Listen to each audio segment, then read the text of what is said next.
పశ్చాత్తాపడి ప్రభుకు దగ్గర అవుదాం. ఈ 40 దినాలు దేవునికి దగ్గర అవుదాం. మరలా అపూర్వ వైభవాన్ని ప్రభు మనందరికి అనుగ్రహించునుగాక. హల్లెలూయా. తప్పనిసరిగా అవకాశం ఉన్నవారు ఉదయము సాయంత్రము మానక ఈ 40 దినాలు పాల్గొనండి. ప్రభు మీ జీవితంలో అద్భుతాలు చేస్తారు. ఒకరోజు ఇంట్లో ప్రార్థన పెట్టుకుంటేనే అద్భుతాలు జరిగినాయని చెప్పి చాలామంది అన్నారు. అటువంటిది 40 రోజులు దేవుని సన్నిధికి మానక వస్తున్నాం. మీరు ఏదైతే ప్రార్థిస్తున్నారో తప్పనిసరిగా ప్రభు మీ జీవితంలో మేలు చేస్తారు. ప్రియులారా, ఇంకో విషయం ఏంటంటే, దయచేసి మీ నోట నెగిటివ్ మాట రానివ్వమాకండి. నువ్వు చేయగలవా, నువ్వు ఉండగలవా, నీకు సాధ్యమేనా అన్న మాటలు దయచేసి మాట్లాడకండి. సాధ్యమైతే పాజిటివ్ మాటలు మాట్లాడండి. ఎస్, ప్రభు నీకు సహాయం చేస్తారు, ప్రభు నిన్ను బలపరుస్తారు, ప్రభు నీకు తోడుగా ఉంటారు. కలవరపడమాకు, ప్రార్థన చేసుకోక, కానీ మీరేం చేయాలా? పాజిటివ్ మాటలు మాట్లాడాలి. మనం ఏం చేస్తామంటే నెగిటివ్ మాటలు మాట్లాడుతూ ఉంటాం. అవునా కదా? ఏం మాట్లాడతాం? అప్పుడు నెగిటివ్ మాట మాట్లాడినప్పుడు మనసు కృంగిపోతుంది, బాడీ అలానే బలహీనమైపోతుంది. ఏదన్నా చేద్దామన్నా కానీ ఆ మాటే పదే పదే మనకి గుర్తొస్తూ ఉంటుంది. అలాంటి పరిస్థితుల్లో మనం ఉండకూడదు. మందిరంలో ఉన్న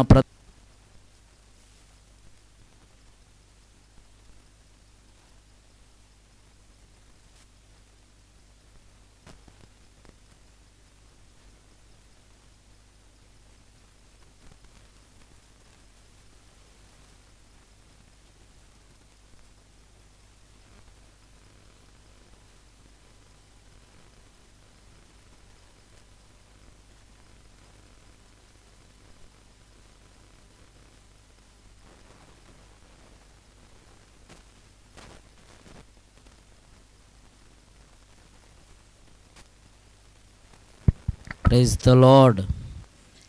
హల్లెలూయా. ప్రియులారా, బయట రకరకాలుగా మనుషులు ఉన్నారు కాబట్టి, వాళ్ళు రకరకాలుగా మనల్ని మాట్లాడుకుంటారు కాబట్టి ఏమీ పట్టించుకోమాకండి. తప్పనిసరిగా అందరూ సంఘస్థులందరూ ప్రార్థనలో పాల్గొనండి. ప్రతిరోజు ఎవరు మిస్ అవ్వద్దు. వాళ్ళు రాలేదు, వీళ్ళు రాలేదు అని చెప్పేసి ఒకళ్ళ మీద ఒకళ్ళని పోల్చుకోమాకండి. కడుపు ఎవరికి గాలితే వాడేం చేస్తాడు? కడుపు గాలిందనుకో ఏం చేస్తాడు వాడు? కడుపు గాలితే ఏం చేస్తావు? మంచినీళ్ళు తాగుతా అన్నట్టు చూస్తున్నారు. సరే, ఆకలైంది నీకు, ఏం చేస్తావు నువ్వు? చిన్నమ్మలో నీకు ఆకలైంది, ఏం చేస్తావు? మీ ఆయన కడుపు నింపుతావా? లేదే, నువ్వే తింటావు. అందుకని నీ కుటుంబం నీ చేతిలో ఉంది, నీ ఆత్మీయ స్థితి నీ చేతిలో ఉంది, ఇంకొకళ్ళ మీద లేదు. నువ్వు అభివృద్ధి చెందాలన్నా, నువ్వు దీవించబడాలన్నా, దేవుని ఆత్మతో నింపబడాలన్నా, దేవుని మేలులు నువ్వు పొందుకోవాలన్నా, ఆ అక్కెట్లంది, ఈ అక్కట్లంది, అక్క రావట్లేదు, నేను రాను, కుదరదో. నీ దీవెన నీదే, నీ ఆశీర్వాదం నీదే. ఎవరైతే దేవుని యొద్దకు ఆసక్తిగా వస్తారో వారిని దేవుడు కూడా ఆసక్తిగా దీవిస్తాడంట. స్తోత్రం. హల్లెలూయా. మొదటి 10 రోజులు పరిశుద్ధాత్మను గూర్చిన వర్తమానాలు ఉంటాయి. మొదటి 10 రోజులు పరిశుద్ధాత్మ శాస్త్రం, న్యూమటాలజీ. అంటే నెక్స్ట్ 10 రోజులు ప్రకటన గ్రంథం గురించి వర్తమానాలు ఉంటాయి. వేటి గురించి? అన్నీ సిద్ధం చేస్తున్నా. ఆత్మ లీడింగ్లోకి వెళ్తేనే ప్రకటన గ్రంథం అర్థమవుతుంది. అర్థం చేసుకోండి. రాకడకి సిద్ధపడాలి కాబట్టి ప్రకటన గ్రంథం, దానియేలు గ్రంథం చెప్పబడినటువంటి కొమ్ములు, జంతువులు, వీటన్నిటిని గురించి మొదటి 10 రోజులు పరిశుద్ధాత్మను గురించిన వర్తమానాలు ఉంటాయి. నెక్స్ట్ 10 రోజులు బోరలు, ఇంకా ముద్రలు, పాత్రలు, కుమ్మరింపు, ఇవన్నీ ఉంటాయి. తప్పనిసరిగా సంఘస్థులందరికీ ఇది తెలియాలి. ఆ తరువాత 10 రోజులు యుగాంత శాస్త్రం. ఏ శాస్త్రం? యుగాంత శాస్త్రం. ఎప్పుడు ఏ కాలంలో ఉన్నాం, ప్రజెంటు, నెక్స్ట్ మనం ఏ కాలంలోకి వెళ్ళబోతున్నాం, ఆ కాలంలో ఉంటామా లేదా, ఇవన్నీ మీకు ఎప్పుడు అర్థమవుతాయి అంటే మొదటి 10 రోజుల్లోనే నువ్వు నింపబడాలి. స్తోత్రం. ఎవరితో? పరిశుద్ధ గ్రంథం మనకు అర్థం అవ్వాలి అంటే పరిశుద్ధ గ్రంథాన్ని రాసినటువంటి వ్యక్తి మనలో ఉండాలా. అంతే కదండి? మీకు అర్థమవుతుందా నేను చెప్పింది? పరిశుద్ధ గ్రంథం మనకు అర్థం అవ్వాలంటే చివరి ఇంకో 10 రోజులు ఉంటాయి కదా, ఆశీర్వాదానికి సంబంధించిన మెసేజ్లు ఉంటాయి. స్తోత్రం. రోజుకు 3 వర్తమానాలు. నేను ఏం చెప్తానో మీరు చక్కగా రాసుకోండి. కానీ ఈ 40 రోజులు కూడా నేను ఎటెళ్ళట్లా. చక్కగా దేవుని సన్నిధిలోనే ఉండాలనుకున్నాను. ఎటు బాను మెటీరియల్ ముందేసుకోవటం, చక్కగా ప్రార్థన చేయటం, చక్కగా దేవుని సన్నిధిలో నేను ప్రార్థనలు 24 గంటలు మందిరంలోనే ఉండాలనుకుంటున్నా. స్తోత్రం. ఎక్కడ? కాబట్టి చుట్టుపక్కల ఉన్నవాళ్ళు కొద్దిగా మమ్మల్ని డిస్టర్బ్ చేయమాకండి. రోజు 3 గంటలకు ఒకళ్ళు ప్రార్థన, 3 గంటలకు ఒకళ్ళు ప్రార్థన, 3 గంటలకు ఒకళ్ళు ప్రార్థన. ఉపవాసాలు ఉన్నవాళ్ళు ఇంటి దగ్గర ఉండమాకండి, మందిరానికి రండి. 9ంటికి ప్రార్థన అయిపోయిన తర్వాత 9 నుండి 12ంటికి ఒకళ్ళు చేయాలా, 12 నుండి 3ంటికి నేను చేస్తాను, 3 నుండి ఇంకో 2 5 దాకా ఒకళ్ళు చేయాలి, 5 నుండి అందరం చేద్దాం. అర్థమవుతుందా? ఇట్లా నాన్ స్టాప్గా 24 గంటలు మందిరంలో ప్రార్థన జరుగుతూనే ఉండాలి. హల్లెలూయా. పాస్టర్ గారు చెప్తాడు కానీ ఆయన మొదటి రోజు ఉంటాడు, రెండో రోజు నేను మేచే ప్రిపేర్ అవ్వాలని వెళ్తాడని అనుకుంటున్నారు చాలామంది. సరే, ఏదేమైనా కానీ మొదటి 10 రోజులు పరిశుద్ధాత్మను గురించిన వర్తమానాలు ఉంటాయి. తర్వాత రెండవ ప్రకటన గ్రంథం గురించి ఉంటుంది. ఆ తరువాత యుగాంత శాస్త్రం గురించి ఉంటుంది. ఆ తరువాత ఆశీర్వాదం. మనందరం దానికోసమే కదా చూసేది. ముందే చెప్పానుకో, ఈ 10 రోజులు చెల్లిపోతారు. హల్లెలూయా. మీకు చివరి రోజుని ఆశీర్వాదాలు ఉంచాం. చక్కగా ప్రభు మిమ్మల్ని అందరినీ బలపరచునుగాక. సరే, అందరూ బాగున్నారా? బాగున్నాం కాబట్టి ఇక్కడికి వచ్చాం. బాగాపోతే ఇంటి దగ్గర హాస్పిటల్లో ఉండేవాళ్ళం అంటారా? నేను మెసేజ్ ఇప్పుడు దాకా చెప్పలేదండి. మెసేజ్కి వెళ్తే నేను ఇక మెసేజే చెప్పాలనుకున్నాను. నేను ఈ 40 దినాలే కాదు, ఇక చక్కగా దేవుని వాక్యం బోధించుకుంటూ వెళ్ళటమే మన పని. సరే, ఎజ్రా గ్రంథం 8వ అధ్యాయం 23వ వచనం ఒకసారి చదువుదాం. ఎజ్రా గ్రంథం 8వ అధ్యాయం 23వ వచనం.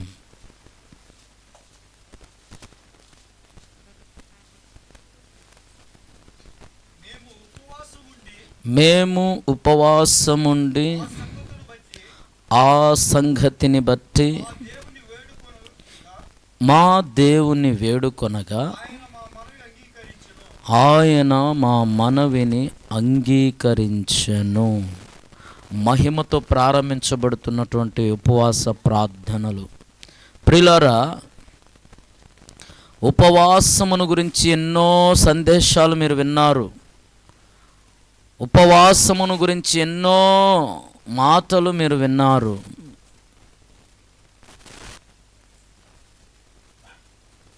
ఎజ్రా గ్రంథము 8వ అధ్యాయం 23వ వచనం. మేము ఉపవాసముండి ఆ సంగతిని బట్టి మా దేవుని వేడుకొనగా ఆయన మా మనవిని అంగీకరించను. కళ్ళు మూసుకునండి, ప్రార్థన చేద్దాం. తండ్రి నీ కొందనాలు. మేము మాట్లాడుకుంటే ప్రయోజనం లేదు. ఈ రాత్రి మీరు మా అందరితో మీరు మాట్లాడమని, అయా నిద్రాత్మను తొలగించండి.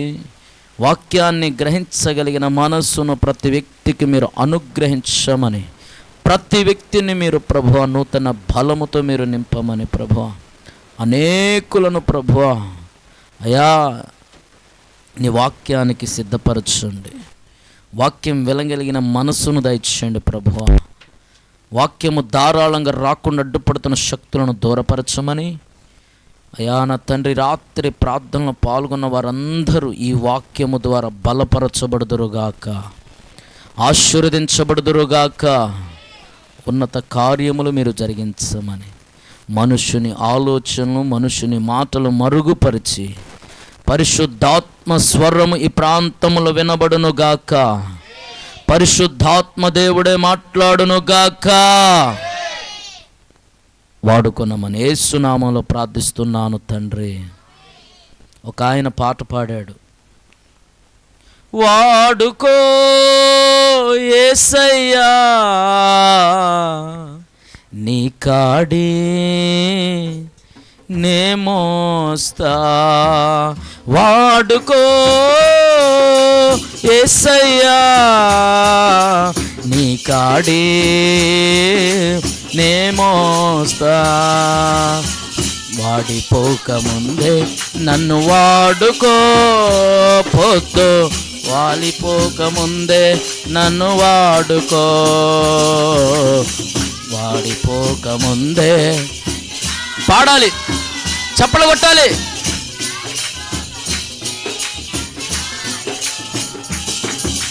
వాడుకో యేసయ్యా నీ కాడి నే మోస్తా, వాడుకో యేసయ్యా నీ కాడి నే మోస్తా, వాడుకో యేసయ్యా నీ కాడి నే మోస్తా, వాడుకో యేసయ్యా నీ కాడి నే మోస్తా.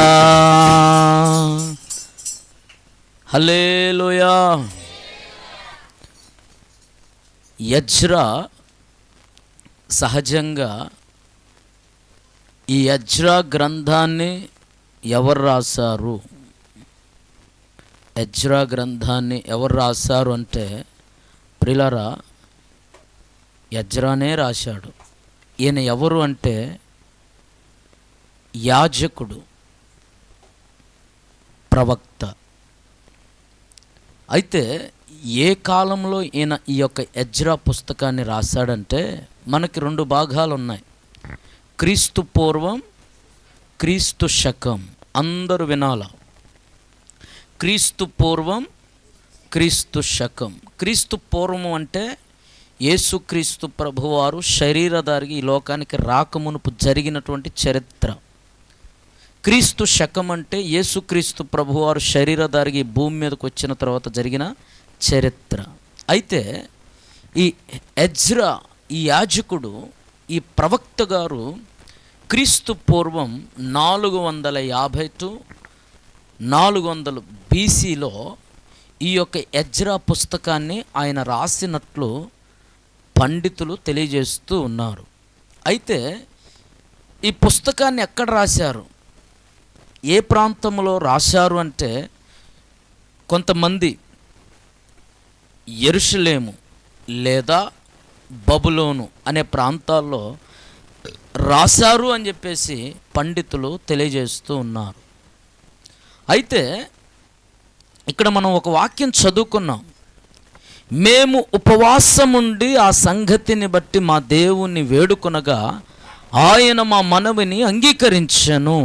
ప్రియులారా, ఆ సంగతిని బట్టి మా దేవుణ్ణి వేడుకొనగా ఉపవాసముండి ఆ సంగతిని బట్టి మేము దేవుణ్ణి వేడుకున్నాము. అయితే మా దేవుడు మా మనవిని అంగీకరించెను. బబులోను సామ్రాజ్యములో వీళ్ళు బానిసలుగా ఉన్నప్పుడు,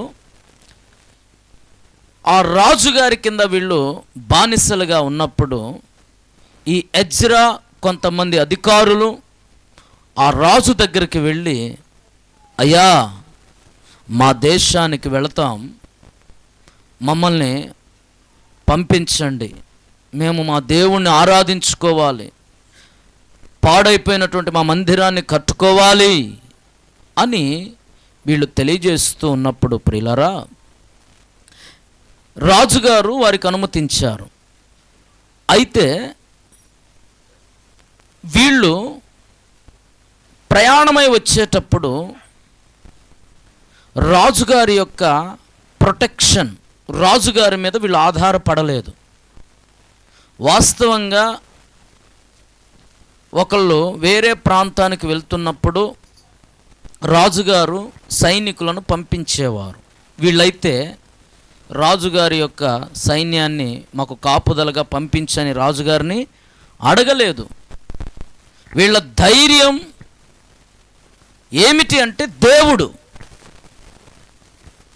దేని మీద వీళ్ళు ఆధారపడలేదు. దేవుడు మమ్మల్ని క్షేమంగా యెరూషలేము ప్రాంతానికి తీసుకువెళతాడు అని ఒక ధైర్యంతో రాజుగారిని వెళ్ళి వీళ్ళు అడగలేదు. రాజుగారు సైన్యం మీద వీళ్ళు ఆధారపడలేదు. రాజా మీరు రక్షణ మీరు కల్పించండి అని కూడా అడగలేదు. వాస్తవంగా వీరు వెళ్ళేటప్పుడు ఏం జరుగుతుందంటే, కొంతమంది అక్కడ శత్రువులు ఉంటారనమాట. వీళ్ళు వెళ్ళేటప్పుడు కొంతమంది శత్రువులు వీరి మీద దాడి చేస్తూ ఉంటారు. దాడి చేసినప్పుడు ఈ సైనికులు ఉన్నారనుకో, పలానా రాజుగారు పంపించారు కాబట్టి వాళ్ళ జోలి మనం వెళ్ళకూడదు అని శత్రువులు ఆగిపోతారు. రెండవదిగా దొంగలు ఉంటారు. మూడవదిగా ఇక ఇతరితర ప్రదేశాల్లో నివసించే వాళ్ళు, మీరు మా ప్రాంతానికి వస్తున్నారేంది, ఇటు వస్తున్నారేంది అని చెప్పేసి వాళ్ళ మీద ఎగబడే వాళ్ళు ఉంటారు. అయితే వీరందరి నుండి రాజుగారి దగ్గరికి వెళ్ళి రక్షణ అడగాలి. అయితే వీళ్ళు అడగలేదు. ఈ ఎజ్రా తన ప్రజలు వాళ్ళు ఏం చేశారు అంటే, రాజుగారి దగ్గర పర్మిషన్ తీసుకొని బయలుదేరారు. బయలుదేరే ముందు ఏం చేశారంటే ఉపవాస దినాన్ని ప్రారంభించారు. స్తోత్రం. ఎందుకు? మేము యెరూషలేము ప్రాంతానికి వెళ్తున్నాం, నీవు మాకు అనుగ్రహించినటువంటి ఆ స్వాస్థ్యానికి మేము వెళ్తున్నాం.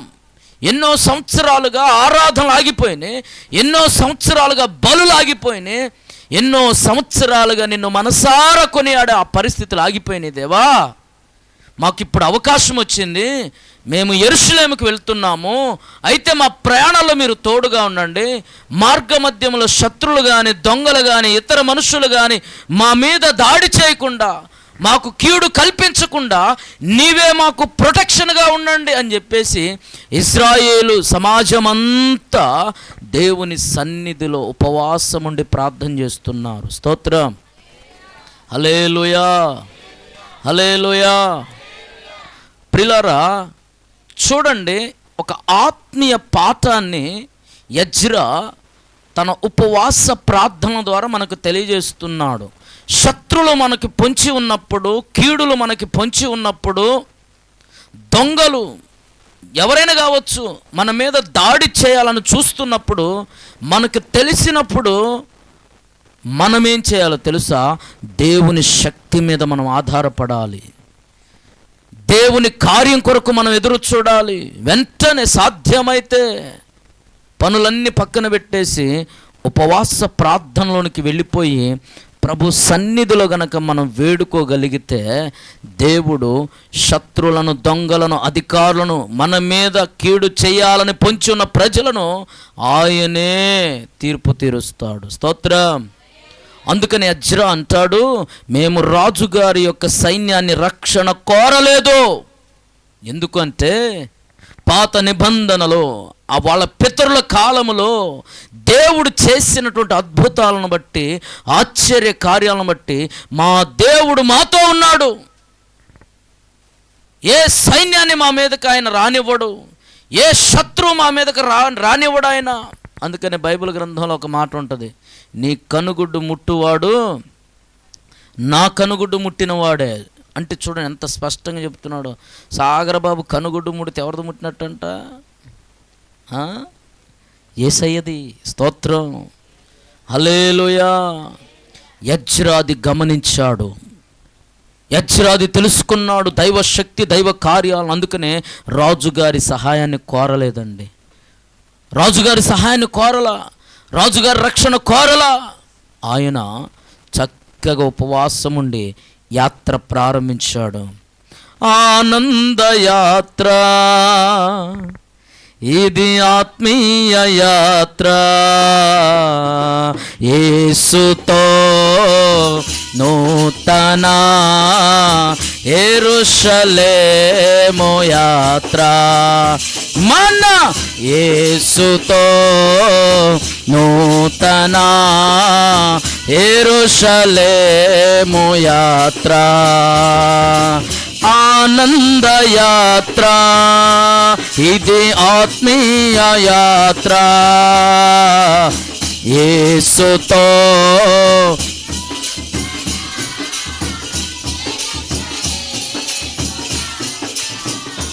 మన పాడాలి. నూతన యెరూషలేము యాత్ర, ఆనందయాత్ర, ఇది ఆత్మీయ యాత్ర, యేసుతో నూతన యెరూషలేము యాత్ర. హల్లెలూయా. యాత్ర ప్రారంభించారు. ఎలా?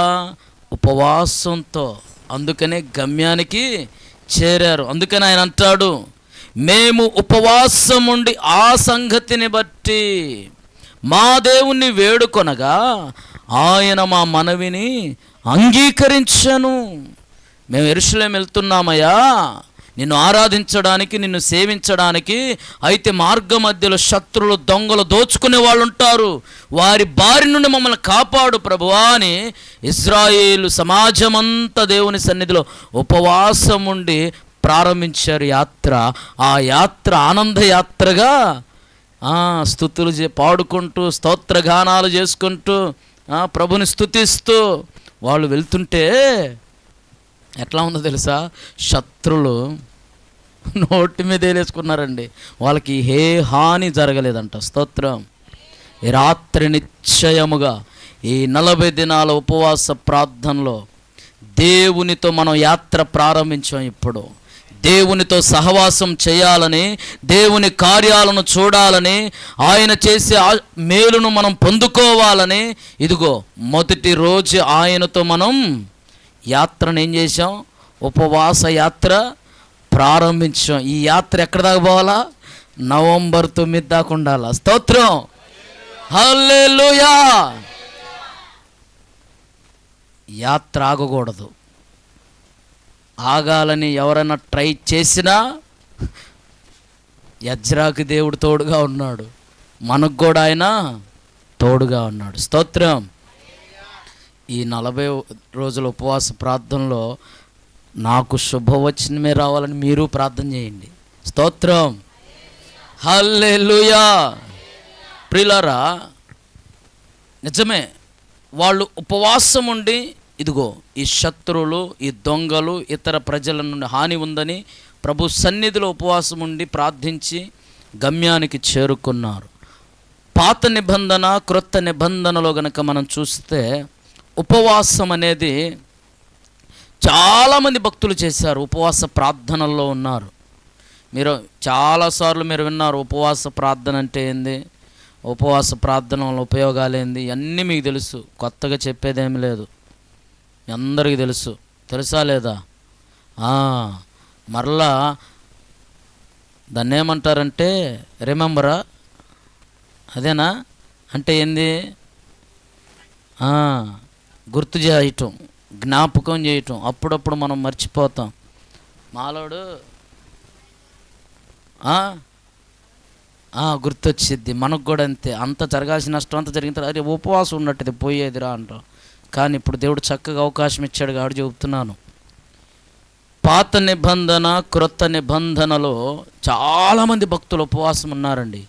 ఎందుకున్నారు? ఈ రాత్రి కొన్ని విషయాలు తెలుసుకొని ప్రభు సన్నిధిలో మనం కూడా ఎందుకుంటున్నామో, మరి ఉండటం వలన దేవుడు మన జీవితంలో ఏ కార్యం చేస్తాడో తెలుసుకుందాం. చూడండి, ఉపవాసము అనేది పరిశుద్ధ లేఖనంలో కనుక మనం చూస్తే ప్రియులారా, చాలామంది ఉన్నారండి ఉపవాస ప్రార్థనలో. ఎందుకు ఉన్నారు అంటే చెప్తున్నాను, వినండి, జాగ్రత్తగా వినండి. ఉపవాస ప్రార్థనలు ఎందుకు ఉన్నారు అంటే కొంతమంది భక్తిలో అభివృద్ధి చెందటం కోసం, బలమైన భక్తి చేయాలి, భక్తిపరునుగా ఉండాలి అని చేసేవాళ్ళు. జస్ట్ ఉదాహరణకి ఉపవాసం అంటే ఉపవాసమే. 1 రోజున్నా, 2 రోజులున్నా, 3 రోజులున్నా, 5 రోజులున్నా, 7 రోజులున్నా ఉపవాస ప్రార్థనే. నువ్వు 1 రోజున్నా. కొంతమంది ఎందుకు ఉపవాస ప్రార్థనలు ఉంటారంటే ఆత్మీయ స్థితి దిగజారిపోతున్నప్పుడు, పాపములో పడిపోతున్నప్పుడు వాళ్ళు ఏం చేస్తారంటే ఉపవాస ప్రార్థనల్ని వాళ్ళు ప్రకటించుకుంటారు. మరలా భక్తిగా ఉండాలి అని చెప్పేసి, దేవునిలో నేను ఉండాలి, భక్తిపరునిగా ఉండాలి అని చెప్పేసి కొంతమంది ఆదివారం ఉంటారు, శుక్రవారం ఉంటారు, శనివారం ఉంటారు, సోమవారం ఉంటారు. ఎందుకు? భక్తునికి దేవునికి మధ్య సంబంధం ఉండటం కోసం. హల్లెలూయా, హల్లెలూయా. వాళ్ళ భక్తిని పెంపొందించే విషయంలో కొంతమంది ఉపవాసం ఉంటారు.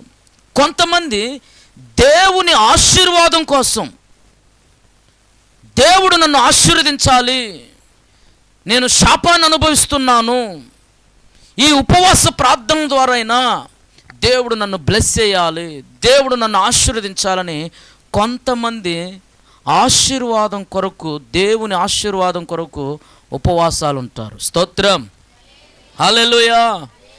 కొంతమంది తమ పాపములకు ప్రాయశ్చిత్తం కలగాలని, పశ్చాత్తాపం కలిగి ప్రార్థనలో చేయాలి అని చెప్పేసి వాళ్ళు ఏం చేస్తారంటే ఉపవాస ప్రార్థనల్ని ఏర్పాటు చేసుకుంటూ ఉంటారు. సపోజు మనం త్రొట్టిల్లిపోయామనుకో, అయ్యో నేను పాపం చేశాను అని చెప్పేసి వెంటనే కొంతమంది ఉపవాస ప్రార్థనలోకి వెళ్ళి, అయ్యా ఐ ఆమ్ వెరీ సారీ ప్రభువా, పొరపాటున జరిగిపోయింది ప్రభువా, ప్లీజ్ అయ్యా ఇంకెప్పుడు చేయను ప్రభువా, నీకు విరోధంగా నేను ఏమి చేయను ప్రభువా అని వాళ్ళు ఆ దినమంతా దేవుని సన్నిధిలో ఏం చేస్తారు? పశ్చాత్తాపంతో ప్రార్థన చేస్తూ ఉంటారు. ఇస్సోపుతో నన్ను కడుగయ్యా, హిమము కంటే తెల్లగా చేయి ప్రభువా అని చెప్పేసి పశ్చాత్తాప హృదయంతో వాళ్ళు ఉపవాసం ఉంటూ ఉంటారు. హల్లెలూయా. కొంతమంది అయితే వారికి ఎదురవుతున్న కష్టాలు, శ్రమలు, శత్రు పోరాటం లయమైపోవాలి, సైతానుగాడు ఇంట్లో దాడి చేస్తున్నాడు, చాతబడి ప్రయోగించారు, దెయ్యాలు ఏలుబడి చేస్తున్నాయి, ఇట్టిది ఉపవాస ప్రార్థన ద్వారానే పోతుందని ప్రభు చెప్పారు. కాబట్టి వారికి ఎదురవుతున్నటువంటి, సాతాను వలన ఎదురవుతున్నటువంటి ఆ పోరాటం పోవాలి ఇంట్లో నుండి, వాటి నుండి నాకు విడుదల కలగాలి, ఆ శ్రమల నుండి, కష్టాల నుండి నాకు విడుదల కలగాలని చెప్పేసి కొంతమంది ఏం చేస్తారంటే ఉపవాస ప్రార్థనలో ఉంటారు. యేసయ్య చెప్పారు కదండి, శిష్యులు పో యేసునామములో సైతానా, పో యేసునామములో సైతానా పో అని చెప్పి జుట్టు పట్టుకుని ఊపుతున్నారు. 12 మంది కలిసి. ఎంత ఊపినా వాడు జుట్టు ఊగుతుంది కానీ వాడికి ఏం కావట్లా. పో సైతానా, పో సైతాన్ అని చెప్పేసి ఊపుతా ఉన్నారు. అంతా అక్కడ గందరగోళం సృష్టిస్తుంది సైతాన్ గాడు ఏం చేస్తాడండి చెప్పాలా? గందరగోళాన్ని సృష్టిస్తాడు. సమాధానం ఉండదాడా? వీడెప్పుడు ప్రజల మధ్యలో గందరగోళం వీడు చేసేది, ఒకరికి పెడతా ఉంటాడు శిష్యులు. అయితే ఇక్కడ అందరికీ గందరగోళం. ప్రభు వారు దిగొస్తా ఉన్నారు. ఏంది అరుపులు, ఆ కేకలు, ఆ గందరగోళం ఏంది అంటే వెంటనే వాళ్ళ నాన్న పరిగెత్తుకుంటూ వచ్చి, అయ్యా మా ఓడికి చిన్నప్పుడే దెయ్యం పట్టిందయ్యా, తరచు అగ్నిలోను నీటిలోను వాడిని పడేస్తుందయ్యా, ఎప్పుడు చంపేద్దామని ఆ సైతాన్ చూస్తుందయ్యా. మీ శిష్యులు భక్తులని చెప్పేసి వాళ్ళ దగ్గరికి తీసుకెళ్ళానయ్యా. పోయిందా అంటే లేదయ్యా. ఎంత జుట్టు జుట్టు ఎవరు పట్టుకోమన్నారు రా బాబు? చీపిరి కట్ట తీసుకొని కొడుతున్నారయ్యా. ఎవరు చీపిరి కట్ట ఉపయోగించమన్నారు రా బాబు అని చెప్పేసేసి అంట శిష్యుల వైపు చూశాడు. ఏం మనుషులు బాబు మీరు అని చెప్పేసి, సరే నీకేం కావాలంటే, ప్లీజ్ అయ్యా నా వల్ల కావట్లేదయ్యా, చిన్నోడయ్యా వాడంటే, సరే ప్రభు దగ్గరికి రా పాట్మని పడిపోయాడు అన్నాడు. ఎలా పడ్డాడు? కింద పడిపోయాడు. అభిషక్తుల దగ్గర, దేవుని సేవకుల దగ్గర దెయ్యాలు పట్టిన వాళ్ళు నిలబడలేరు. ఏందో వాడిని పడేస్తున్నారు, మేము ఎందుకు పడేస్తాం? మా పక్కన ఉన్న ప్రభువారిని చూసి ఆ దెయ్యం పడింది, మమ్మల్ని చూసి కాదు. స్తోత్రం. సీక్రెట్ తెలుసుకోండి. కొంతమంది పెద్ద పెద్ద దైవజనులు కూడా ఏమంటారంటే, అయ్యో సేవకులను విశ్వాసాలను కింద పడేస్తున్నా, నిలబెట్టండి అయ్యా వాళ్ళని అంటున్నారు. మాకేం పని? పడేయటం పని మా పనే. మరి ఏసే పడేసాడుగా, చెప్పండి దీనికి అర్థం. అందుకనే మిడిమిడి జ్ఞానం, కొంత జ్ఞానం తెలుసుకొని ఆ యూట్యూబ్లో వచ్చే, ఫేస్బుక్లో వచ్చి చూసి ఇక అందరిని ఏగుతూ ఉంటారు. వాక్యం తెలియకుండా ఎవడు మాట్లాడమాకండి, మీకేం తెలియదు. ఏదో 2 మాటలు తెలిసి దాన్ని పట్టుకొని ఏలాడితే ఎట్లా? యేసుక్రీస్తు ప్రభువారు ప్రార్థనలో నుండి దిగొచ్చినప్పుడు ఆ సైతాను ఆడ యేసయ్య ముందు నిలబడలేదండి, పాట్మని కింద పడి గిలగల కొట్టుకుంటున్నాడు. అలానే గిలగల కొట్టుకొని సైలెంట్గా ఉన్నాడు. అందరు అంటారు, వీడు చచ్చాడురా, నిలబడ్డాడు పడేసి చంపేశాడు ఆయన అని చుట్టుపక్కల అందరూ అనుకుంటున్నారు. ప్రభు అంటారు, రే మౌనంగా ఉండండి, ఏం మాట్లాడుతున్నారు మీరు అని చెప్పేసేసి లేపాడండి. చక్కగా నిలబడ్డాడు. దెయ్యం పోయితేనే నిలబడేది మనుషులు, గుర్తుంచుకోండి. స్తోత్రం. ఏంది? వాళ్ళలో ఉన్న దెయ్యం పోతేనే వాడు చక్కగా నిలబడేది. ప్రభు దగ్గరికి వచ్చాడు, పడ్డాడు కింద, అంతే. పడతం పోయింది దెయ్యం వాడిని వదిలిపెట్టి. ఇప్పుడు లేచి చక్కగా నిలిపారు సేవకులందరూ. నిలిపేసి అయిపోయిన తర్వాత ప్రార్థన చేశారు, పంపించారు. తర్వాత శిష్యులందరూ వచ్చి, అయ్యా మేము వెళ్ళగొట్టలేకపోయాం, ఏందంటారు? దానికి మ్యాటరు ఇంకో విషయం ఉంది. దాన్ని నేను ఇక పొడిగితే ఎక్కువైద్దిలే కానీ ఒక మాట చెప్తాను. అంతకుముందు దెయ్యాలను ఎలగొడటానికి, అద్భుతాలు చేయడానికి అధికారం ఇస్తే వీళ్ళు ఏం చేశారు తెలుసా? అందరికీ నేను దెయ్యాన్ని ఎలగొట్టా, నేనే స్వస్థత చేశా అని చెప్పేసి ఒకరికొకడు నేను గొప్ప అందరు డిస్కషన్ చేస్తూ ఉంటే ఉన్న అభిషేకం వాళ్ళ నుండి పోయింది. స్తోత్రం. అందుకని ఈ వ్యక్తులు ఉన్న దెయ్యాన్ని ఎలగొట్టలేకపోయారు. మనలో కూడా ఆ స్పిరిట్ పనిచేస్తూ ఉంటుంది. మనం దెయ్యాలను ఎలగొట్టినా, అద్భుతాలు చేసినా ఎవరికి మహిమ రావాలా? యేసయ్యకు మాత్రమే. మన పక్షాన నిలబడి ఆయనే ప్రజలకు విడుదలిస్తున్నాడు. స్తోత్రం. విశ్వసించిన వారు ఒకసారి హల్లెలూయా చెప్పండి. హల్లెలూయా. అప్పుడు యేసయ్య అంటారు వాళ్ళతో, బాబు ఇటువంటిది పోవాలంటే ఉపవాస ప్రార్థన. మొండి దెయ్యాలు ఉన్నాయి, కట్టబడిన దెయ్యాలు ఉన్నాయి, చిన్నప్పటి నుండి అలవాటు పడ్డ దెయ్యాలు ఉన్నాయి శరీరానికి. అందుకనే కొన్ని దెయ్యాలు బావు ఈ ఆరాధన ద్వారా పోతూ ఉంటాయి. అందుకే ఆరాధనలు ఏకీభవించండి అనేది. స్తోత్రం. ఈ 40 రోజుల ఉపవాస ప్రార్థనలో మీలో ఉన్నటువంటి 2000 దెయ్యాలు పోవునుగాక. హల్లెలూయా. రక్షించబడిన వాళ్ళలోనే హోలీ స్పిరిట్ ఉంది, మీరు కలవరపడమాకండి. మీలో పరిశుద్ధాత్ముడు ఉన్నాడు. అయితే మన పొరపాట్ల వల్ల మనలోకి వస్తూ ఉంటాయి. సరే, ఇక్కడ ఏమంటున్నాడంటే యేసుక్రీస్తు ప్రభువారు, ఇటువంటిది పోవాలంటే ఉపవాస ప్రార్థన ద్వారా పోతుంది. ప్రియులారా, తాయెత్తు కడితే పోదు, చెట్టు తిరగెత్తే పోదు, మరలా ఇంకో బొమ్మను తీసేసి మరలా తిరగెత్తే పోవు. అది పోవాలి అంటే ఉపవాస ప్రార్థన. అంటే నీ ఇంట్లో ఏలుబడి చేస్తున్నటువంటి ఆ దెయ్యాలు, నీ పిల్లల్లో ఉన్న దెయ్యాలు, వ్యసనాలనే దెయ్యాలు, కామ క్రోధ ఈ మత్సరాలు కలిగిన దెయ్యాలు పోవాలంటే ఉపవాస ప్రార్థనల ద్వారానే. ఈ ఉపవాస ప్రార్థన ద్వారా సైతాన్ని జయించగలిగిన అభిషేకాన్ని ప్రభువిస్తారు మనకి. అందుకని మీరందరూ ఏం చేయాలో తెలుసా? ఉపవాసాలు ఉండండి. కొంతమంది వారికి ఉన్న కష్టాలను బట్టి ఈ దెయ్యాలు ఇంట్లో చేస్తున్న అసమాధానాన్ని బట్టి, వాటన్నిటిని బట్టి ఇవి మన ఇంట్లోని తొలగిపోవాలంటే మనం ఏం చేయాలా? ఉపవాస ప్రార్థనలు ఎందుకుంటారు అంటే భక్తిలో అభివృద్ధి చెందటం కోసం, దేవుని ద్వారా ఆశీర్వాదం పొందుకోవడం కోసం. ఒకవేళ పాపము చేసిన వారమైతే దేవుని సన్నిధికి వెళ్ళి పశ్చాత్తాపడి విడుదల పొందటం కోసం. ఎందుకు ఉపవాసం చేస్తారంటే మనకు వస్తున్నటువంటి సాతాను శోధనలు, కష్టాలు, శ్రమలు, కన్నీళ్ళు ఇవన్నీ తొలగిపోవాలంటే ఉపవాస ప్రార్థనలు చేస్తూ ఉంటారు. స్తోత్రం, హల్లెలూయా. ప్రియులారా, పరిశుద్ధ లేఖనంలో కనుక మనం చూస్తే నిర్గమకాండము 34వ అధ్యాయం 28వ వచనం ఒకసారి చదువుదాం. నిర్గమకాండము 34వ అధ్యాయం 28వ వచనం. అతడు యెహోవాతో అనాలా, అతడు యెహోవాతో 40 రాత్రులను, సరే చదువు తల్లి. రేయింబగళ్ళు అంటే 40 రాత్రులను 40 పగళ్ళు. యెహోవాతో కూడా అక్కడ ఉండెను. అతడు భోజనము చేయలేదు, నీళ్లు త్రాగలేదు. అంతలో ఆ నిబంధన వాక్యములను అనగా 10 ఆజ్ఞలను ఆ పలక మీద వ్రాసెను. హల్లెలూయా. ఇశ్రాయేలీల చరిత్ర మనకు తెలుసు. దేవుడు మోషేను ఎన్నుకున్నాడు. మోషే ద్వారా తన ప్రజలను దేవుడు నడిపిస్తూ ఉన్నప్పుడు ప్రియులారా, నిర్గమకాండం 34:28 వచనములో రాయబడిన మాట, అతడు యెహోవాతో 40 రాత్రులు 40 పగళ్ళు ఉపవాసమున్నాడు. దేని కొరకు, ఎందుకున్నాడు అనంటే 10 ఆజ్ఞల కొరకు. స్తోత్రం.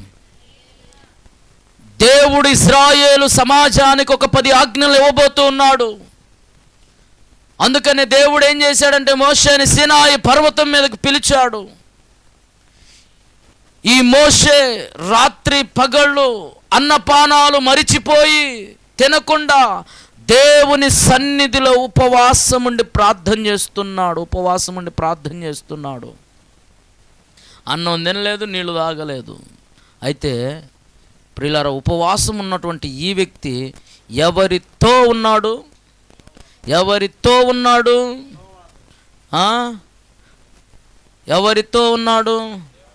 అందరు చెప్పాలా? ఉపవాసాలుండి పక్కన వాళ్ళతో ముచ్చట పెడితే ఫలితం ఉండదు. ఉపవాసముండి లోక సంబంధమైన మాటలు మాట్లాడితే ప్రత్యక్షతలు రావు.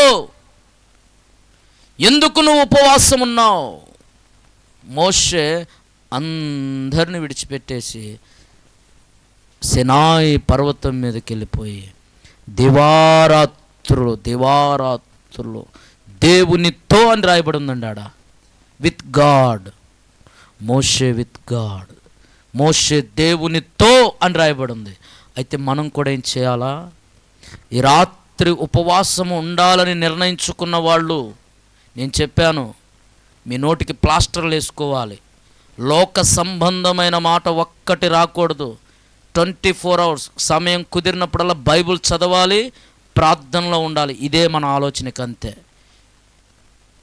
పక్కన వాళ్ళతో ఆ అక్కెట్లా ఉంది, ఈ అక్కెట్లా ఉంది, వాళ్ళు ఎట్లా ఉంది. నేను అందుకే ఈ 40 రోజులు నా ఫోన్ స్విచ్ ఆఫ్ చేసుకుందామని దేవునితోనే గడపాలని నేను నిర్ణయించుకున్నా. స్తోత్రం, హల్లెలూయా.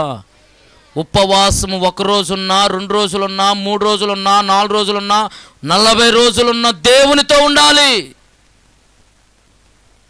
ఎప్పుడైతే నువ్వు దేవునితో ఉంటావో దేవుని ప్రత్యక్షతలు మీరు చూస్తారు, దేవుని కార్యాలు మీరు చూస్తారు. ఉపవాసం ఉండి మనుషులతో గంటలు ముచ్చట్లు పెట్టావా, నీ ఉపవాసానికి అర్థం లేదు. ఆ ప్రార్థన ద్వారా నీకు ప్రతిఫలం ఉండదు. హార్ట్ఫుల్గా చెప్తున్నాను, హృదయపూర్వకంగా చెప్తున్నాను, మీరు దేవునితో ఉండండి, దేవునితో సహవాసం చేయండి. శత్రువులైనా, కీడులైనా, సాతానుగాడైనా మనం దేవునితో ఉన్నప్పుడు మన బార్డర్ కూడా టచ్ చేయలేడండి. స్తోత్రం. ఉపవాసము లేకుండానే డైలీ ప్రార్థన చేసే యోబు దగ్గరికి వెళ్ళటానికి కూడా సాహసించలేదండి సాతాను. సాహసించినా కానీ కిలోమీటర్ దూరంలో పడ్డాడు. ఉపవాస ప్రార్థనలు ప్రారంభించక మునిపే డైలీ వారిగా ప్రార్థన చేస్తూ, అలవాటు వారిగా ప్రార్థన చేస్తున్న యోబు ఇంటి దగ్గరికి వెళ్ళటానికి కూడా శక్తి లేదు, వాడికి అధికారం లేదు. అటువంటిది నువ్వు ఒకరోజు కావచ్చు, 40 రోజులు కావచ్చు, దేవునితో నేను గడపాలి, దేవునితో ఉండాలి అని మనం నిర్ణయించుకున్నప్పుడు దేవునితోనే ఉండాలి, అంతే. స్తోత్రం. హల్లెలూయా. అందుకని అక్కడ స్పష్టంగా రాయబడుతున్న మాట, అతడు యెహోవాతో రేయింబగళ్ళు ఉపవాసం ఉన్నాడు. అందుకనే అద్భుతమైన విషయం ఏందో తెలుసా, దేవుడు 10 ఆజ్ఞలు మోషేకి ఇచ్చిన తర్వాత మోషే ఆ 10 ఆజ్ఞలు తీసుకొని కిందకు వస్తుంటే, కొండ మీద నుండి కిందకు వస్తుంటే ఇజ్రాయేలీలంట, మోషే నిన్ను చూడలేకపోతున్నా మోషే, మొఖాలు తిప్పుకున్నారండి. ఆ వెలుగు, ఆ ముఖముల తేజస్సు అలా ప్రకాశించింది. స్తోత్రం. హల్లెలూయా, హల్లెలూయా. దేవునితో సహవాసం చేశాడు కాబట్టి, దేవునితో మాట్లాడుతున్నాడు కాబట్టి, నేను ఎగ్జాంపుల్గా చెప్తున్నాను, అపార్థం చేసుకోమాకండి. 6 నెలలు ఇప్పుడు తాగుబోతుడితో సహవాసం చేస్తే 6 నెలల తర్వాత మనం కూడా ఏమవుతాం, అంతే. ఇప్పుడు మోషే ఎవరితో సహవాసం చేస్తున్నాడు? దేవునితో. దేవునిలో ఉన్న తేజస్సు, దేవుని మహిమ ఎవరు పొందుకున్నారు? మోషే. స్తోత్రం. ఆ ప్రజెన్స్, ఆ మహిమ అంతా దేవుడు మోషే పొందుకున్నాడండి, దేవునిదే. అందుకనే కొండ మీద నుండి దిగొస్తుంటే ఇజ్రాయేలీలు, మోషే నీ ముఖాన్ని చూడలేకపోతున్నాం, మొఖాలట పెట్టుకున్నారని, అంతే. అప్పట్లో ఈ లైట్లు ఏమిలో, ల్యాంపులు ఏమిలో, ఆయన దిగొస్తుంటేనే. అందుకనే మనము ఏదైనా దేవుని ద్వారా కార్యాన్ని పొందుకోవాలి అంటే, ఇదిగో, ఒకవేళ సేవ పిలుపు విషయమై ప్రార్థన చేస్తున్నావా, ఉపవాసాలుండే అభిషేకం కొరకు ప్రార్థన చేస్తున్నావా, దేవుని ఆత్మ నింపుదల కొరకే ప్రార్థన చేస్తున్నావా, కుటుంబంలో ఏదైనా సమస్య ఉన్నదని ఉపవాసం ఉండి ప్రార్థన చేస్తున్నావా, దేవునితోనే ఉండి దేవునికి చెప్పు. నీ ఉపవాస ప్రార్థన అయిపోయేలోపు నువ్వు కార్యాన్ని చూస్తావు. హల్లెలూయా, హల్లెలూయా. ప్రియులారా, మోషే ఇశ్రాయేలీలకి 10 ఆజ్ఞలు తీసుకొచ్చాడు దేవుని యొద్ద నుండి. ఉపవాసం ఉన్నప్పుడు మనం కూడా దేవుని ద్వారా ఏదో ఒక మేలు మనం పొందుకోవాలి. చూడండి, రాజులు మొదటి పుస్తకము 19వ అధ్యాయం 8వ వచనం. రాజులు మొదటి పుస్తకము 19వ అధ్యాయం 8వ వచనం. అతడు లేచి భోజనము చేసి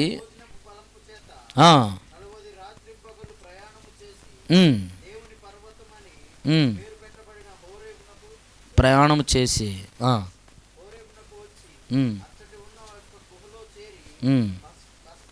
హల్లెలూయా. 40 రాత్రులు 40 పగళ్ళు ఏలియా కూడా హోరేబు, దేవుని యొక్క పేరు పెట్టబడినటువంటి ఆ పర్వతం యొద్దకు రావడం కోసం 40 రాత్రులు 40 పగళ్ళు ఉపవాసం ఉన్నాడు. చివరికి గమ్యానికి చేరాడు. స్తోత్రం.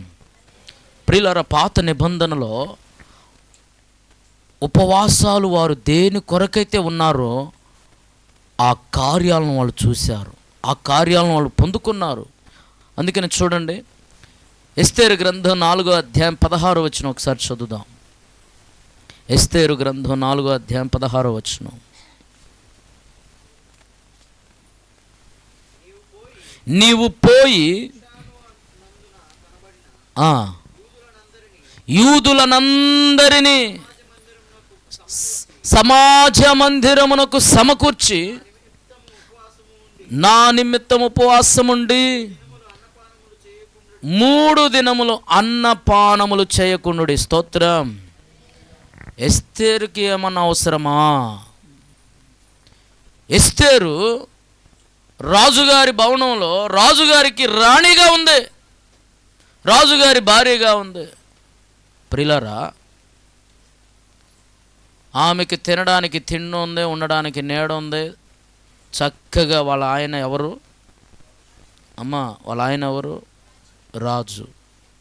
మనకు ఉద్యోగం వచ్చిందనుకో, మనకి ఇంకెవరితో పని ఉండదు. స్తోత్రం, హల్లెలూయా. మనకు ఒక 20,000 వచ్చినాయి అనుకో నెలకే, ఈ పక్కన వాళ్ళతో పని లేదు. వాడేమైపో అని మనకెందుకులే. ఇప్పుడు పరిస్థితి అదే కదా. ఎస్తేరు మనసు చూడండి. తన ప్రజలు మరణ స్థాయికి దగ్గరగా ఉన్నారు. రాజుగారి యొక్క ఆజ్ఞ విడుదలైంది. ఇశ్రాయేలు సమాజంలో ఉన్న వారందరిని చంపమని ఆర్డర్ వచ్చింది. ఆ విషయం ఎప్పుడైతే ఎస్తేరుకు తెలిసిందో, అమ్మో, నా ప్రజలను, నా దేవుని ప్రజలను చంపడానికి రాజుగారు ఆర్డర్ ఇచ్చారా? అయితే మొర్దెకైతో చెప్తుందన్నమాట ఎస్తేరు, బాబాయ్ నేను 3 దినాలు ఉపవాసం ఉంటాను బాబాయ్, 3 దినాలు ఉంటాను. 3 దినాలు ఉపవాసం ఉండి రాజుగారి దగ్గరికి వెళ్ళి నేను వేడుకుంటాను బాబాయ్. ఈ 3 రోజులు మీరేం చేస్తారో తెలుసా? ఇజ్రాయేలు మందిరానికి, సమాజ మందిరానికి వెళ్ళండి. అందరూ వెళ్ళి అన్నపానాలు పుచ్చుకోకుండా 3 దినాలు ఉపవాసాలు ఉండండి. దేవుని ప్రజలను చంపమని ఆర్డర్ వచ్చింది. మీరు వెళ్ళి ఉపవాసం ఉండండి బాబాయ్ అని చెప్తే, ఇంక వెంటనే మొర్దెకై 3 దినాలు ఉపవాస ప్రార్థనలు ప్రకటించాడు. ఎస్తేరు కూడా 3 దినాలు ఉపవాసం ఉండి 3వ రోజున చక్కగా రాజు దగ్గరికి వెళ్ళిపోయి, అసలు వాస్తవంగా రాజుగారు మీటింగ్లో ఉన్నప్పుడు రాణి రాకూడదు, అనుమతి లేదు స్త్రీలకే. రాణులకు ఓన్లీ ఇంట్లో గదులు ఒకటికే పరిమితం. వాళ్ళు మీటింగ్లకి, సమాజం మధ్యలోనికి రావటానికి వీల్లేదు. అయినా కానీ డేర్ చేసిందండి ఎస్తేరు. ఆ టైంలో రాజుగారు తీసుకెళ్ళి జైల్లో పెట్టి చంపేయండి అని ఆర్డర్ కూడా ఇవ్వచ్చు. చక్కగా 3 దినాలు ఉపవాసం ఉండి రాజు దగ్గర ఎదుట నిలబడితే రాజుగారికి కటాక్షము, దయ కలిగినని ఉంటుంది. స్తోత్రం. చెప్పమ్మా అంటే అప్పుడు చెప్పింది. దాన్ని సాల్వ్ చేసి దాన్ని ఎంక్వైరీ చేయించి చివరికి ఇది కుట్రపూరితంగా జరిగినటువంటి వ్యవహారం, ఇశ్రాయేలు సమాజం మీద కుట్రపూరితంగా జరిగినటువంటిది ఇది. కాబట్టి ఎంక్వైరీ మొత్తం చేసి దానికి ఎవరు కారకులు వాళ్ళని ఉరి తీసిచ్చి తర్వాత ఇంకో శాసనం విడుదల చేశాడు. వారు మిమ్మల్ని వచ్చి కొట్టే టైంలో మీరు కూడా తిరుగుబాటు చేయండి అని. స్తోత్రం.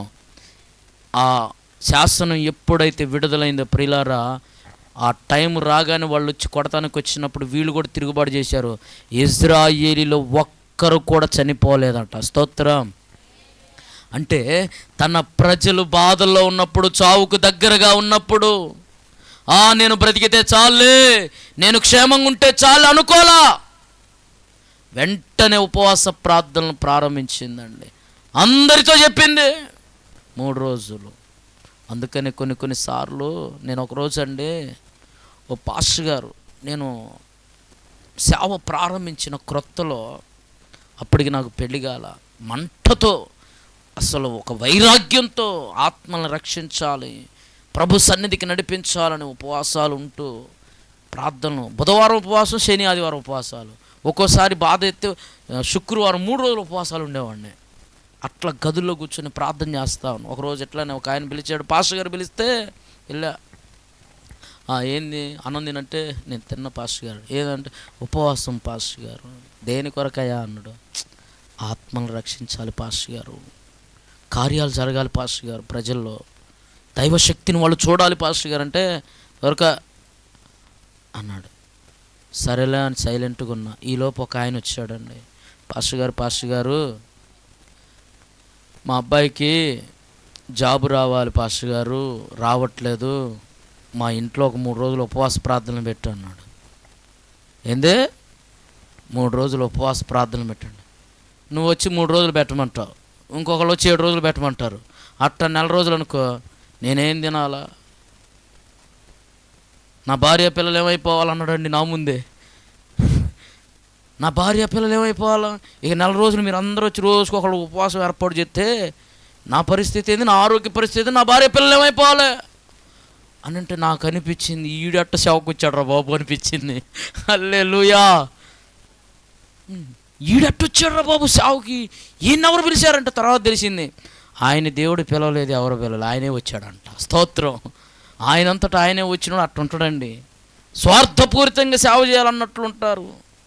దేవుని కొరకు, దేవుని ప్రజల కొరకు ప్రయాసపడే సేవకులు వేరు. ఇంకో విషయం చెప్పమంటారా? ఇలా మనం ఉపవాసాలు అన్నాం అనుకో, ఎందుకంటాయ్యా ఆయనకు ఉపవాసాలు అవసరం అంటాయా అంటారు. వాళ్ళకి తెలియదు ఎన్నో కుటుంబాలు పాడైపోతున్నాయి, ఎన్నో కుటుంబాలు పతనమైపోతున్నాయి, యవనస్తులు వ్యసనాలకు బానిసలవుతున్నారు.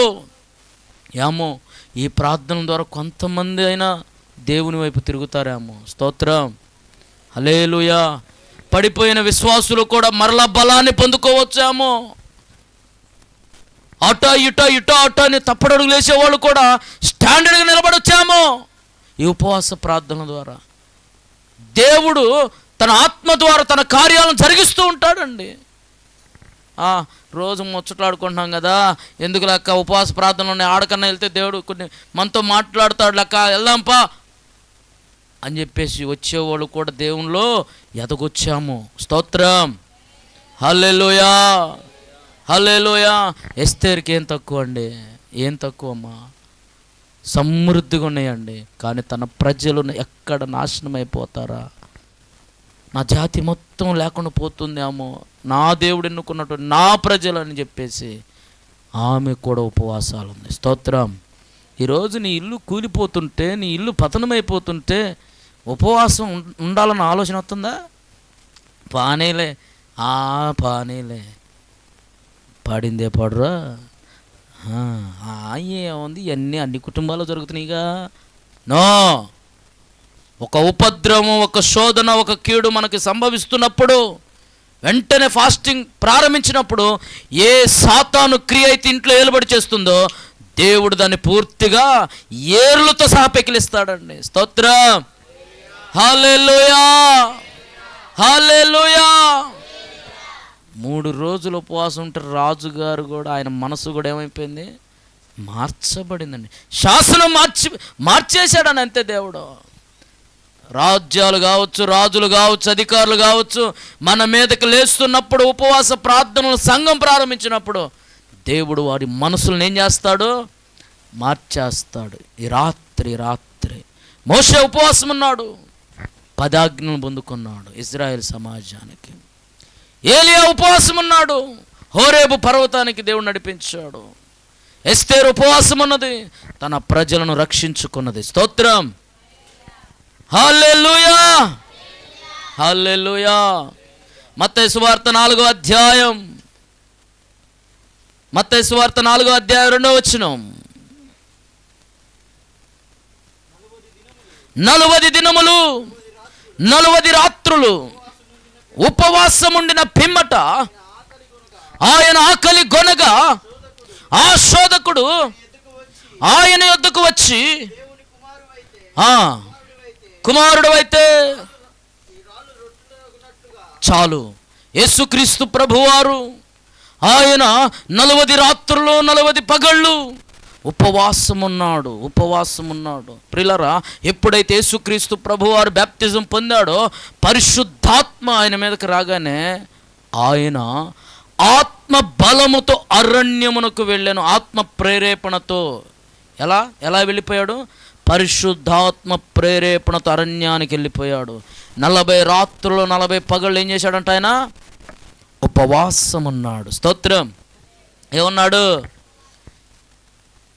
అందరు చెప్పాలా? ఎన్ని రోజులు? 40 రాత్రులు 40 పగళ్ళు ఆయన ఉపవాసం ఉన్నాడు. ఎప్పుడైతే ఆయన ఉపవాసాన్ని ముగించుకున్నాడో వాక్యంలో రాయబడిన మాట, ఆత్మ బలముతో ఆయన కదిలెనని రాయబడింది. స్తోత్రం. ఈ రాత్రి ప్రియులారా, దేవుడు మనల్ని ఉపవాసానికి పిలిచాడు. ఉపవాసంలో ఉండటానికి దేవుడు మనకు అవకాశం ఇచ్చాడు. అయితే మన ఉపవాస ప్రార్థనలు వ్యర్థంగా పోవు. పాత నిబంధనలో, క్రొత్త నిబంధనలో దేవుని జనులు, దేవుని దాసులు, దేవుని ప్రజలు వారు ఉపవాసాలు ఉండి దేవుని ద్వారా మేలులు పొందిన వారు ఉన్నారు, దేవుని ద్వారా దీవించబడిన వారు ఉన్నారు.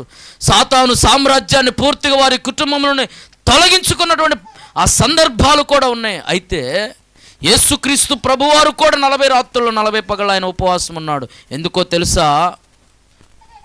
ఆయన పరిచర్య ప్రారంభించటం కోసం. స్తోత్రం, హల్లెలూయా.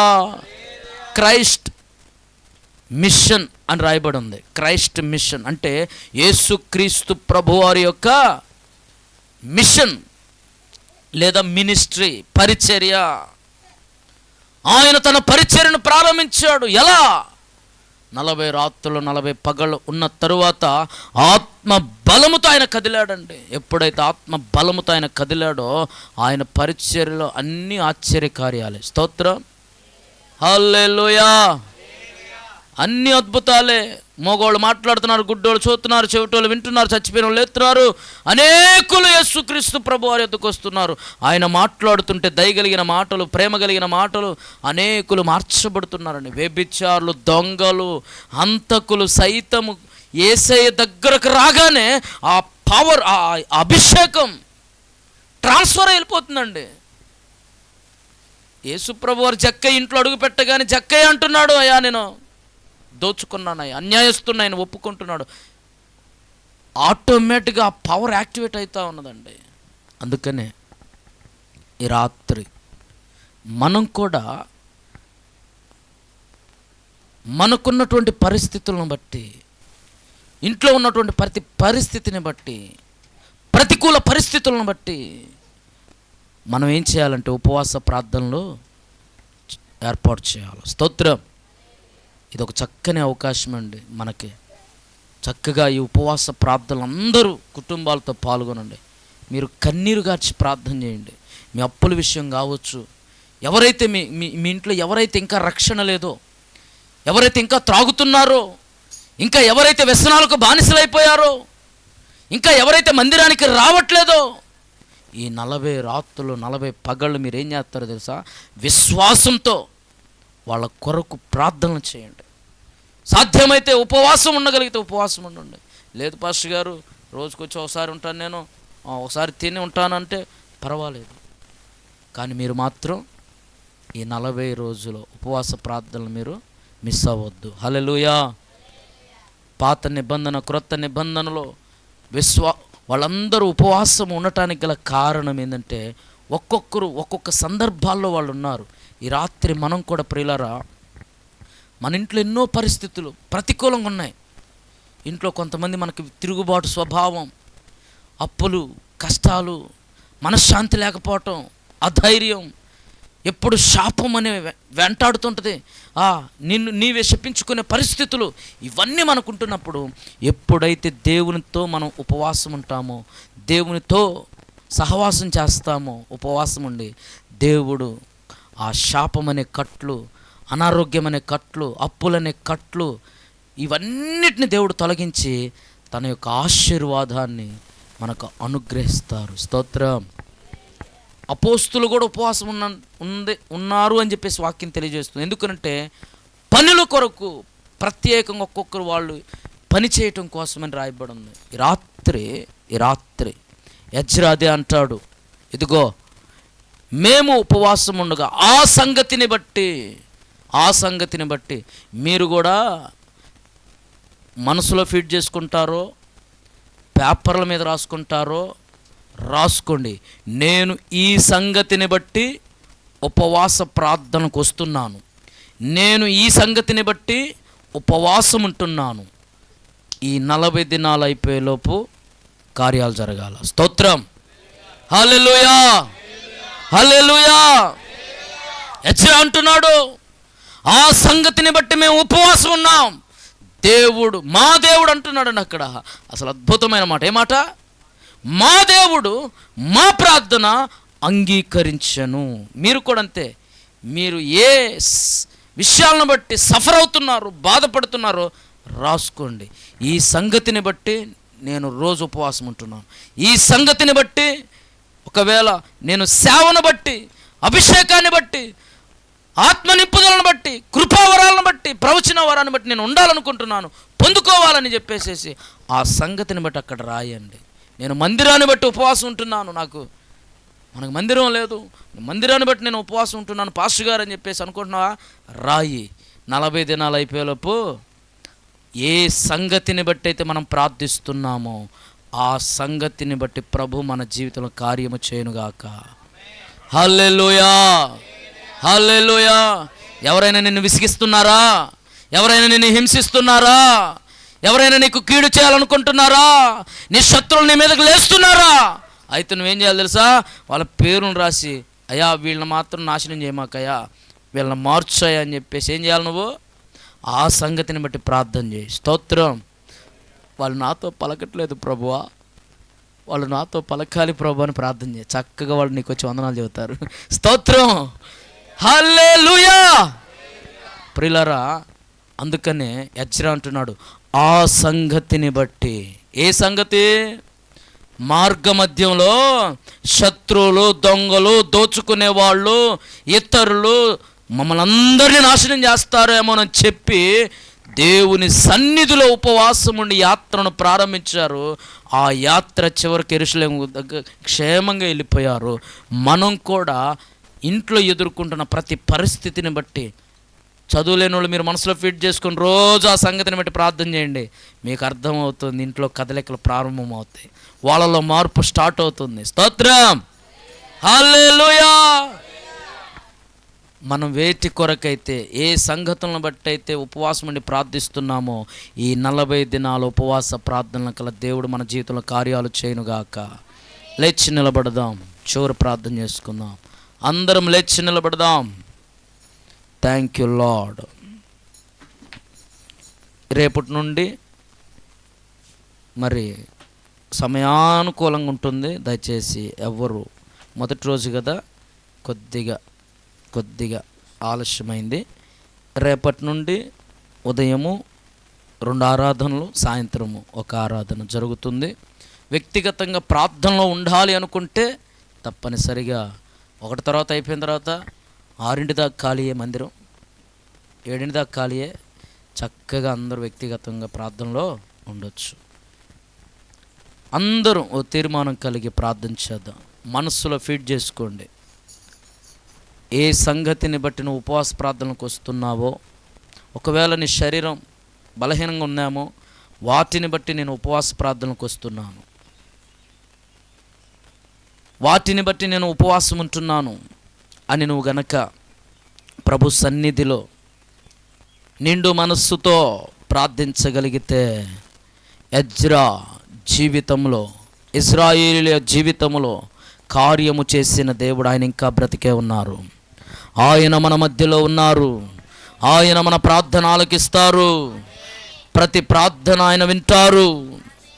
నువ్వు పాపివి, నువ్వు దోషివి అని ఆయన చూడడు. ప్రియులారా, పశ్చాత్తాపడి ఎవరైతే విరిగి నలిగిన హృదయముతో ఆయన పాద చెంతకు చేరతారో నిశ్చయముగా వారి మొరను ఆయన వింటాడు. ప్రార్థన చక్కగా దేవుని సన్నిధిలో ఓ తీర్మానం కలిగి ప్రార్థన చేద్దాం. అయ్యా, ఎజ్రా ఉపవాసం ఉండి ప్రార్థించినప్పుడు అయ్యా అతని జీవితంలో కార్యం చేశావు కదయ్యా. మోషే ఉపవాసం ఉండి ప్రార్థించినప్పుడు అయ్యా 10 ఆజ్ఞలను అనుగ్రహించావు. ఉపవాసం ఉన్నవారు మేలులు పొందుకున్నారు.